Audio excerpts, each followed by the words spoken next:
Magandang hapon po sa lahat.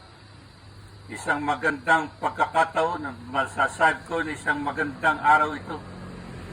Sapagkat si Primo na aking kasama sa Maynila nung kami nag-aaral, 1972, ay muli kami pinagtagpo ng landas. Ito po si Primo.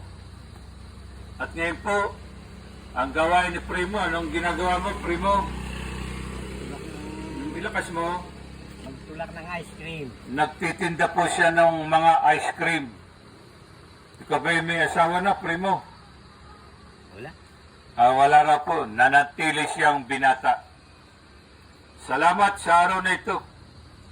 At ang matagal kong kasama sa bahay ay muli kami pinagtagpo ng landas sa araw na ito.